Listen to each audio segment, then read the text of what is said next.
하루는 이스라엘의 선생이며 지도자였던 니고데모라는 사람이 예수님을 찾아왔습니다.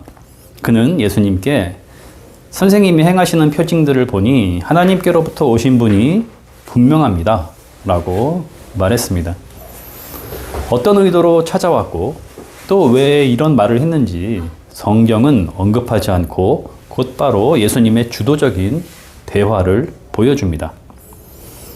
오늘의 본문 직전 2장 25절, 그는 사람의 마음속에 있는 것까지도 알고 계셨던 것이다. 이 말씀을 통해 짐작할 수 있을 뿐입니다. 예수님은 이렇게 첫 대화를 시작하셨습니다. 내가 진정으로 너에게 말한다. 다시 나지 않으면 하나님 나라를 볼 수 없다. 거듭남의 문제는 그리스도인의 중요한 관심사이고 해석의 다양성 때문에 민감한 주제로 여겨집니다. 헬라어 아노스에는 거듭, 다시 라는 의미와 함께 위로부터, 하늘로부터 라는 두 가지의 의미를 포함하고 있습니다. 니고데모는 예수님의 말씀을 다시 태어나야 한다라는 첫 번째 의미로 받아들였는데 그것을 문자적으로 해석함으로써 성인이 어찌 어머니 뱃속에 다시 들어가서 태어날 수가 있다는 겁니까? 라는 반문을 할 수밖에 없었습니다. 이스라엘의 선생이었던 그가 단어 이해력이 부족했다거나 질문의 수준이 떨어져서 그렇게 말한 것은 아닐 것입니다. 그는 애초에 사람이 위로부터 난다거나 하늘로부터 난다라는 생각을 할 수 없었을 것입니다. 그것은 낯선 개념이었기 때문입니다. 예수님을 보고 느꼈다는 하나님이 함께 하시는 표징이라든가 하나님의 다스리심, 하나님의 백성 이스라엘과 같은 상태는 의심할 바 없이 육적으로, 혈통적으로 주어지는 것이다 라고 생각을 했을 겁니다. 아브라함의 자손이라는 것, 율법을 가지고 있고 그것을 열심히 지킨다는 것은 이미 하나님의 다스림, 곧 하나님의 나라에 속한 것의 근거였다고 여겼을 것입니다. 그런데 예수님은 지금 위로부터 나지 않으면 혹은 어머니의 뱃속에 다시 들어가 태어나는 것 같은 육적인 새 탄생이 아닌 완전히 새로운 차원의 태어남, 다시 태어남이 아니고서는 하나님의 나라를 볼 수조차 없다라고 말씀하셨기에 니고데모는 혼란에 빠졌습니다. 예수님은 자신의 말을 따라오지 못하던 니고데모에게 아노센의 의미를 구체적으로 설명해 주셨습니다. 위로부터 난다는 것은 물과 성령으로 나는 것을 의미한다 라고 말씀하셨죠. 물은 이미 행하여진 세례 요한을 통한 죄의 고백이라는 물 세례를 의미하는 것이었기 때문에 여기서 중요한 것은 성령으로 나는 것이었습니다. 즉 위로부터 난다는 것은 곧 성령으로 나는 것이고 이것을 통해야만 하나님의 나라에 들어갈 수 있다라고 말씀하셨던 것인데 이스라엘을 대표하던 니고데모는 이미 혼란스러웠던 마음에 큰 충격을 받게 되었습니다. 예수님의 말씀은 이스라엘을 향한 새로운 선언이었기 때문입니다. 그것은 유대교 지도자들, 자신들이 참 이스라엘이라고 확신했던 자들이 하나님과의 관계 속에서 스스로 누렸던 자부심, 그 자부심을 재검토해야 한다는 것. 그 검토를 통해서 이제 새로운 관계 설정을 해야 함을 의미하는 것이었는데 이제 그들은 하나님의 나라에 참여함은 고사하고 곁눈질로 힐끗 볼 수조차 없는 자들이 될 수도 있다는 것을 뜻하는 것이었습니다. 반면 제자들과 초기 기독교인들은 자신들에게 씌워졌던 유대교 이단 종파, 광적인 소수 집단이라는 편견을 넘어서서 우리가 진정한 이스라엘이라는 정체성을 인정받는 선언이었습니다. 성령으로 난다는 것은 8절에 따르면 인간의 방법으로는 불가능한 것, 도무지 감도 잡지 못하는 방식으로의 변화를 의미합니다. 성령은 어원상 바람, 숨, 생명을 뜻하죠. 바람이 어디에서부터 불어와서 어디로 불어갔는지 사람이 알 수가 없고 다만 그것을 느낄 수만 있을 뿐입니다. 생명이 나고 죽음도 사람이 이해하거나 깨우칠 수 없는 영역의 문제이듯이 성령으로 난다는 것도 전적인 하나님의 방법을 통해 새롭게 태어나는 것을 의미합니다. 때문에 니고데모는 예수님을 통해 그 말씀을 지금 들을 수만 있을 뿐입니다. 예수님은 동일하게 볼 수 있는 세 가지의 차원, 즉 거듭난다는 것, 위로부터 난다는 것, 성령으로 난다는 것이 무엇인지 13절에서부터 15절을 통해서 설명해 주십니다. 하늘에서 내려오니 곧 인자 밖에는 하늘로 올라간 이가 없다. 모세가 광야에서 뱀을 든 것 같이 인자도 들려야 한다. 그것은 그를 믿는 사람마다 영생을 얻게 하려는 것이다. 입니다. 이 말씀을 깨닫기 위해서는 구약 민수기에 언급되고 있는 한 사건과 구약 성경에서부터 하나님과 이스라엘의 관계를 드러내주고 있는 주제, 예수 그리스도의 오심과 십자가 부활 사건을 통해서 은혜를 베푸시는 하나님을 설명해주고 있는 주제인 계약 사상을 이해해야 합니다. 민수기 21장 4절에서부터 9절에 따르면 출애굽한 이스라엘이 광야길을 우회하게 되자 하나님과 모세를 향해서 원망하는 일이 벌어졌습니다. 하나님은 광야에 불뱀들을 보내셨고 많은 사람들이 물려서 죽게 되죠. 백성들은 마음을 돌이켰고 하나님은 모세를 통해 기둥 위에 불뱀을 만들어서 다루라 말씀하셨습니다.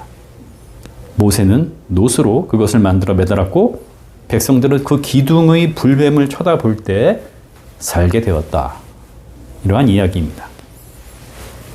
계약 사상은 레위기 7장 23절, 예레미야 25장 12절, 에스겔 36장 28절 등에 언급되고 있는 나는 너희의 하나님이 되고 너희는 나의 백성이 될 것이다 라는 말씀입니다. 하나님은 어떤 분이신가에 관한 성경 전체에 흐르는 중심 관점인데 하나님이 이스라엘을 택하시고 보호하시고 오늘날까지 보존하시는 이유가 이 계약 사상에 근거합니다. 이스라엘이 하나님의 택함받은 백성이라는 정체성을 포기할 수 없는 이유도 이 계약 사상에 근거합니다. 하나님의 계약은 구약 성경의 역사와 말씀에 한정되지 않고 육신을 입고 자기의 땅, 자기 백성에게로 오신 하나님, 곧 우리와 함께 하시는 임마누엘이신 예수 그리스도의 십자가와 부활 사건을 설명하는 근거가 됩니다. 계약은 다른 말로 하면 하나님이 하신 약속이고 하나님이 우리를 향하시는 신실하심이며 계약은 하나님의 변함없으신 사랑을 보여주는 내적인 증거입니다. 이 두 가지 이해를 가지고 13절에서부터 15절의 말씀을 해석해 봅시다. 13절, 하늘에서 내려온 인자는 예수님을 의미하죠. 예수님은 참 인간이시지만 본래 하늘에 계신 분, 생명의 근원이시며 세상의 시작과 마지막을 주관하시는 하나님이십니다. 요한복음 1장 1절은 그분이 말씀이시고 하나님이시고 예수 그리스도이시다 라고 선언하고 있습니다.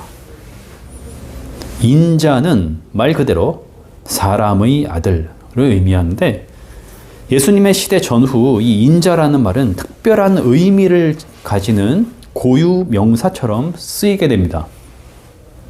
하나님의 주권과 통치를 실현할 자를 가리키는 말로 사용되었죠. 하나님이 인간의 육신을 입고 인자로 내려오셨다는 것은 하나님이 자신의 뜻을 이루시고자 성육하신 예수 그리스도가 되셨다는 것을 의미합니다. 그 인자 밖에는 하늘로 올라간 이가 없다라는 말의 의미는 그 하나님이 예수 그리스도를 통해 자기 백성의 땅에 내려오셨고 본래 자리이신 하늘로 올라가셨다는 것입니다. 즉, 이 땅에 내려오신 이유를 해결하시고 그 필요성을 채우시고 과업을 끝마치시고 부활, 승천을 통하여 하늘 보좌로 오르시는 영광을 입으셨다는 것입니다. 요한복음 1장 11절은 이 땅에 오셨을 때의 상황을 이렇게 묘사하였습니다. 그가 자기 땅에 오셨으나 그의 백성은 그를 맞아들이지 않았다. 하나님은 왜 예수 그리스도라는 육신을 입고 자기 백성의 땅에 내려오셔야 했을까요? 계약사상 때문입니다. 나는 너희의 하나님이 되기 위하여, 너희가 나의 백성이 되게 하기 위하여입니다. 그러나 백성들은 하나님의 신실하신 약속을 받아들이려고 하지 않았습니다. 이스라엘은 역사를 통해 계약을 계속 불편하게 여기고 밀어냈습니다. 종살이에서 해방시켜 주셨지만 광야의 먹거리가 비천하다고 원망했고 약속하신 땅에 살게 하셨지만 바알을 섬김으로 배신하였고 바벨론 포로에서 돌아오게 하셨지만 이전의 불순종을 계속 반복할 뿐이었습니다. 본래 이스라엘은 아브라함이 복의 근원으로 불린 것처럼 이방에 하나님의 사랑과 공의를 드러내는 빛으로 부름받은 민족이었습니다. 하지만 자신들마저도 하나님의 백성으로 서지 못했죠. 때문에 하나님은 예수 그리스도라는 육신을 입은 한 이스라엘 사람으로 오셔야 했고 그 예수 그리스도라는 이스라엘과 인간의 대표를 통해 나는 너희의 하나님이 되고 너희는 나의 백성이 될 것이다 라는 계약을 성취하셔야 했습니다.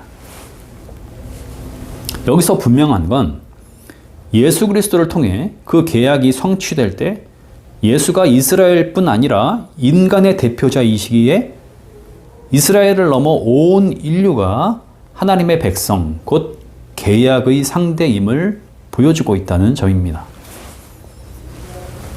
예수님은 자신이 하나님의 참 백성임을 이름과 사역과 삶 전체로 드러내셨습니다. 예수님은 본래 자신의 자리이신 하늘로 하나님으로 올라가셔야 하는데 그 과정에 한 가지 사건이 필요했습니다. 이 땅으로 내려오신 결정적인 이유, 해결하셔야 하는 사건이었죠. 그것이 14절이 밝히고 있는 내용입니다. 모세가 광야에서 뱀을 든 것 같이 인자도 들려야 한다입니다. 하늘로 올라가시는 길은 땅에서 들려지는 사건이 앞서서 일어나야 했습니다.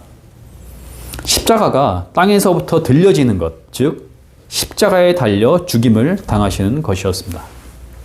그 죽임 당하심은 자연적인 현상도 아니요, 개인적인 이유나 형벌로서 받게 된 것도 아니요, 모세가 매단 장대의 불뱀처럼 자신을 바라보는 자들을 위한 것, 그들을 구원하기 위한 것이었습니다. 요한복음 12장 32절은 이렇게 증언합니다. 내가 땅에서 들려서 올라갈 때에 나는 모든 사람을 내게로 이끌어 올 것이다.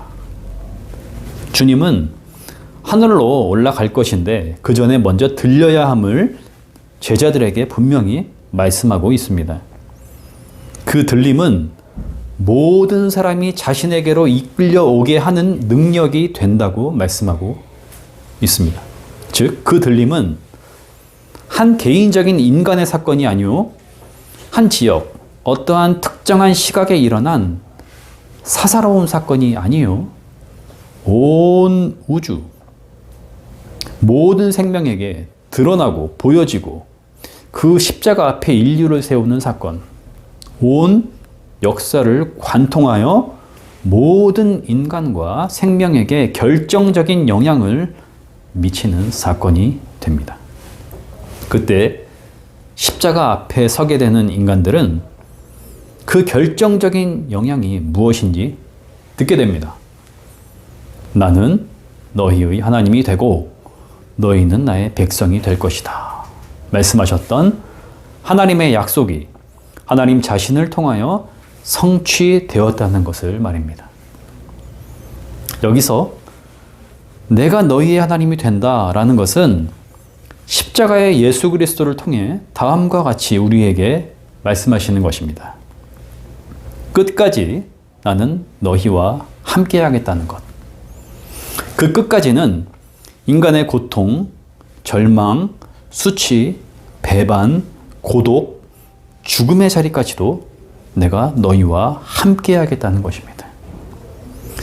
그것을 보게 되는 인간은 원망과 비난, 절망으로 매달린 예수 그리스도를 보는 것이 아니라 사랑과 용서, 자비와 순전한 희생으로 매달리신 예수 그리스도, 곧 계약에 신실하신 하나님을 보게 될 것입니다. 거듭난다는 것, 위로부터 난다는 것, 성령으로 난다는 것은 그때 그분 하나님이신 예수 그리스도를 눈을 들어 바라보는 것을 의미합니다. 광야의 이스라엘이 장대의 노뱀을 바라보았을 때에 살 수 있었던 것처럼 자신의 완고함을 버리고 자신의 판단과 심판과 계산을 버리고 자신의 선입견과 나이와 명성과 삶의 지식과 이 세계가 추구하는 방식을 내려놓고 십자가의 예수 그리스도를 바라보는 것입니다. 그때 영원한 생명, 구원을 얻게 되는 것, 이것이 바로 거듭남입니다.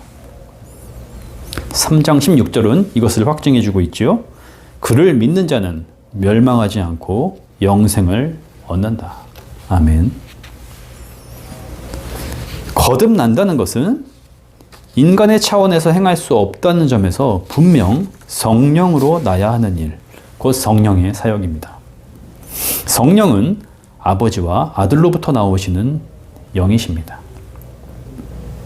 우리는 십자가의 예수 그리스도를 볼 때 우리의 눈과 우리의 인식으로 그분을 발견하는 것이 아니라 우리에게 오시는 하나님의 영이 예수 그리스도를 열어 보이시고 인간을 하나님을 향하여 개방시키신다는 것을 신뢰해야 합니다. 성령은 하나님이 인간에게 주신 값진 선물인 자유 안에서 자신을 절실히 필요로 하는 자를 긍휼히 여기시는 생명의 영이시기 때문입니다. 아멘.